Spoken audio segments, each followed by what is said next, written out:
Selamat pagi kawan-kawan, wartawan, media, semua. Kita ini ada 9 wali songo. Nah, kebetulan saya sesuai musyawarah sudah ditunjuk sebagai Ketua KPPU 5 tahun ke depan, tetapi kami adalah kolektif kolegial. Yang pertama kami sampaikan bahwa kami butuh kawan-kawan media semua. Ya, wartawan, media pers, elektronik. Karena apa? Karena KPPU ini sangat strategis. Salah satu amanah reformasi yang langsung diwujudkan dalam bentuk undang-undang adalah Undang-Undang Nomor 5 Tahun 99 yang menyangkut tentang apa? Anti monopoli dan persaingan usaha yang sehat. Di mana itu semua adalah menjadi objek pengawasannya KPPU. Ini yang pertama. Yang kedua, tugas KPPU apa? Menjaga kemitraan. Bagaimana kemitraan pengusaha-pengusaha besar itu mesti kerjasama, outsourcing, subkon dan sebagainya dengan UMKM, usaha kecil dan menengah. Ini tugas kami. Dan di dalam Undang-Undang Ciptaker, ya, Undang-Undang Ciptaker, dulu kalau kami untuk pengawasan yang melaksanakan monopoli, merger, ya kan, akuisisi itu dulu dendanya itu hanya maksimal 25M. Tetapi di Undang-Undang Cipta Kerja ini luar biasa, dikasih amanah kepada KPPU apa? Diberi denda yang melaksanakan tadi monopoli, inefisiensi, kemudian juga tadi merger, akuisisi dan sebagainya itu 50% dari keuntungan bersih perusahaan tersebut.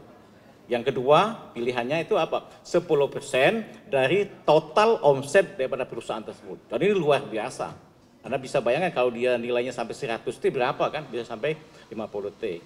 Nah itu contohnya saja. Nah yang kedua perlu kami sampaikan, KPPU sudah melaksanakan kerjasama dengan Center of Economic Development Strategy Studies UNPAD. Apa kajiannya? Selama 5 tahun, ini yang kami lihat, kami mengukur indeks persaingan usaha. Ini ya teman-teman wartawan. Indeks persaingan usaha tadi yang kami lihat itu ada sektor yang konsisten masih di bawah indeks persaingan usaha rata-rata. Apa yang paling lemah? Pertama adalah di bidang energi sumber daya mineral. Khususnya di bidang tambang, di bidang gas, dan juga di bidang listrik. Begitu juga di sektor konstruksi. Ini yang akan menjadi salah satu target kami dalam 100 hari pertama ini untuk kami awasi dengan baik supaya di sektor ini tidak terjadi monopoli yang menciptakan inefisiensi yang memberatkan kepada rakyat. Nah, yang kedua, sebagaimana telah Bapak Ibu, teman-teman ketahui bahwa selama ini KPPU sudah melaksanakan dengan baik ya, melaksanakan pengawasan tentang pasar digital. Begitu juga dengan aspek apa? Aspek ketahanan pangan. Karena pangan ini menjadi penting untuk kita awasi supaya tidak terjadi monopoli yang tidak sehat. Karena tugas daripada KPPU sesuai undang-undang itu ada 3. Menjaga kepentingan publik. Yang kedua, membuat efisiensi perekonomian nasional. Yang ketiga, salah satu upaya mewujudkan kesejahteraan masyarakat Indonesia. Silakan kalau ada yang mau bertanya untuk supaya menguatkan KPPU ke depan. Silakan.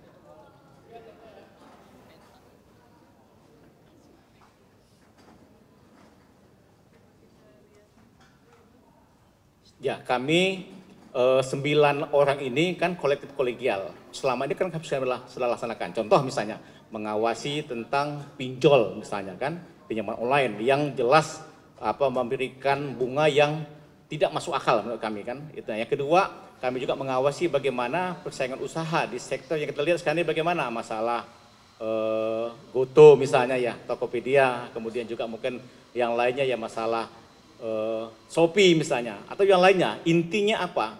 Kita akan menjaga kepentingan nasional, menjaga persaingan usaha, semua barang usaha ini bisa betul-betul terwujud dengan baik.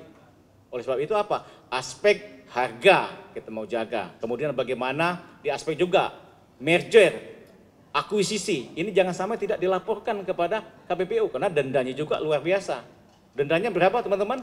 Perharinya 21 miliar per hari loh. Kalau terlambat merger, jadi ada merger di perusahaan, baik dari internasional, Google misalnya atau siapapun, ya. Dan kami akan mengangkat ya pengawasan kami ini betul-betul kepada perusahaan yang punya kontribusi besar kepada PDB kita, pada pertumbuhan ekonomi kita. Jadi bukan lagi yang main kelas-kelas ecek-ecek.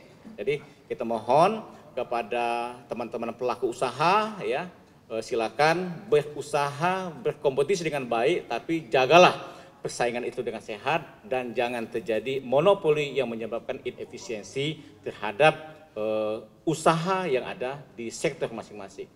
Demikian. Tadi ada mau bertanya?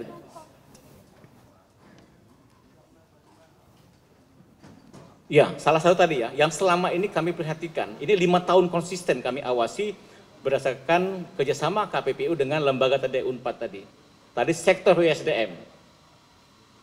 Contoh yang saya lihat misalnya ya, ini kami dapat surat dari Menko Maritim dan Investasi tanggal 30 Januari ini KPPU mesti ada sikap terhadap bagaimana monopoli di aftur misalnya. Ini kami akan bahas. Kami sudah memanggil para pihak, ya, termasuk Pertamina, badan usaha swasta, kemudian juga badan usaha niaga lainnya, termasuk juga misalnya kami undang itu adalah asosiasinya. Yang kedua, contoh adalah apa? Target RPJMN tentang jaringan gas rumah tangga, 4 juta sambungan rumah yang ditargetkan oleh Pak Jokowi dalam RPJMN, hari ini baru tercapai 800.000. Di mana itu lebih hanya dimonopoli oleh PGN. Ini contohnya saja ya. Dan ini kita akan mengkaji, karena kita bisa ada kajian, kita ada deputi kajian dan advokasi akan mengkaji. Kenapa ini tidak tercapai? Padahal 5 tahun dalam RPJMN visi presiden sudah ada skema, maksudnya ada KPPU. Kenapa KPPU-nya tidak berjalan? Nah, kita akan lihat ini. Kenapa terjadi ini tidak berjalan?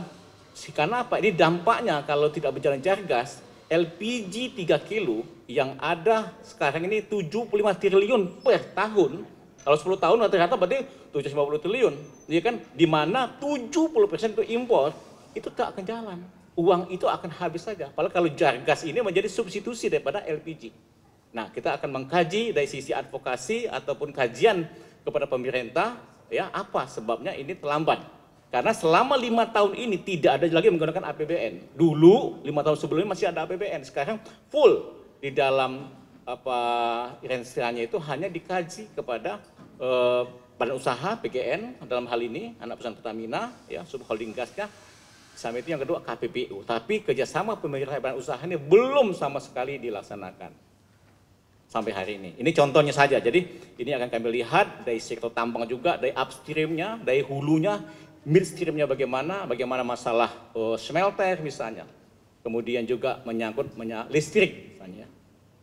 Ya, kita kepengen bagaimana komitmen menuju energi terbarukan, membuka peluang usaha kepada bukan hanya kepada PLN, ya, kepada swasta juga untuk kolaborasi sinergis untuk membuat harga listrik itu lebih murah dan lebih sesuai dengan kondisi kebutuhan masyarakat. Silakan.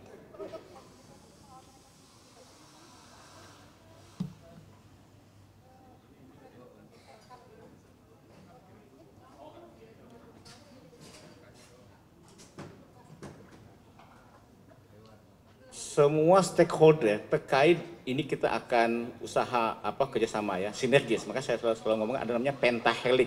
Pentahelix itu akademis, bisnis, government, civil society, termasuk teman-teman wartawan, media. Apa itu government? Berarti termasuk KPPU dengan lembaga lain, dengan Kominfo, tadi sampaikan OJK, dengan misalnya UMKM, dengan Menteri Perdagangan, Kementerian Perdagangan. Ya. Jadi semua stakeholder yang terkait dengan bidangnya kita kerjasama. Kalau tadi SDM adalah sektornya, akan sama SDM kami komunikasi dengan badan usaha yang ada di sektor itu. Begitu juga di pasar digital ini tadi gitu ya. Jadi kita akan koordinasi seperti apa yang sudah jalan sama Kementerian Koperasi ya, sudah jalan gitu kan. Tinggal kita sinergiskan karena kita punya konsep mengusulkan ya, walaupun ini bukan inisiatif dari kami, tapi saya sudah koordinasi sama Kementerian Koperasi juga mendukung undang-undang tentang pasar digital. Ini mesti diantisipasi supaya kita jangan sampai membuat satu kebijakan yang sifatnya itu sesaat tapi jangka panjang. Dalam 25 tahun ke depan dengan kita membuat undang-undang pasar digital, kita mampu mengantisipasi apa yang akan terjadi 5, 10, 20 tahun kemudian. Dalam konteks kami adalah mewujudkan persaingan usaha yang sehat. Ya. pelaku usaha siapapun dia, mau dari luar negeri masuk ke Indonesia, atau ke sesama dalam negeri, dia mesti mewujudkan efisiensi, kemudian kompetisi yang sehat sesama badan usaha, termasuk di pasar digital. Oke, cukup. Oke, makasih banyak ya. Jangan lupa tadi ya, musik kita koordinasi, kita terbuka kepada teman-teman wartawan.